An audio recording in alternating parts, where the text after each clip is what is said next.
ঈদকে কেন্দ্র করে আজকে আপনার রুমটাকে 5 স্টার হোটেল বানায় দিব। দেখেন একেবারে রাজ দরবার বসায় দিছি ভাই। কতটা সুন্দর বিছানার চাদরের সামনে মানুষ দাঁড়ায় আছে, মনে হচ্ছে কি রাজ দরবার সাজায় আছে। রাজ দরবার সাজায় নিয়ে বসে আছি ভাই। ভাই এত সুন্দর বিছানা চাদর আপনি কোত্থেকে আনলেন? ভাই এইটা হচ্ছে অরিজিনাল চেলিকটের থাইল্যান্ডের বিছানা চাদর। আর আজকে কিন্তু লাইভটা যারা দেখতেছে কলিজার ভাই বোনেরা, সবাইকে বলেন ধোমায়া কমেন্ট করতে, ধোমায়া শেয়ার করতে, কারণ আজকে লাইভে কিন্তু ভাই কুইজ আছে।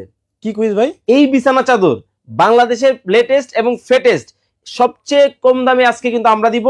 এই প্রাইসটা কত হতে পারে দর্শকরা যদি কমেন্টে বলতে পারে, তাহলে ভাই 3 জনের 3টা চাদর এমনিতেই দিব। আচ্ছা দেখেন কতটা সুন্দর হতে পারে বিছানা চাদর, মানে দেখে মনে হচ্ছে যে স্বর্ণ দিয়া একটা ফুল বানাইছে, সেই ফুলটা বিছানার উপরে নিয়ে জাস্ট বসায় রাখছে। দেখেন মনে হচ্ছে ফুলটা ধরে জাস্ট তোলা যাবে, এতটাই সুন্দর। এবং মাঝখানে একটা মুক্তা আছে, দেখেন এইটাও মনে হচ্ছে ধরে কিন্তু একেবারে তোলা যাবে। একেবারে জীবন্ত ফুল। এইভাবে নিবেন, এইভাবে দিবেন। আচ্ছা ভাই, মানে সব ধরনের বিছানায় কি এটা হবে, মানে খাটে? সকল ধরনের খাটে এটা ব্যবহার করতে পারবেন। এটা কিন্তু ফ্রি সাইজের হবে, সব ধরনের খাটে কিন্তু এটা ব্যবহার করা যাবে। তবে এই বিছানা চাদরের সাথে কি কি থাকবে আমি একটু বলে দেই। একটা থাকবে বিছানা চাদর, 2টা থাকবে বালিশের কভার ম্যাচিং করা, সাথে কিন্তু ভাই একটা কোল বালিশের কভারও কিন্তু আছে। মানে 4 পিস টোটাল হচ্ছে 4 পিসের সেটআপ থাকবে, মানে রুম হবে 5 স্টার হোটেল এক কথায়।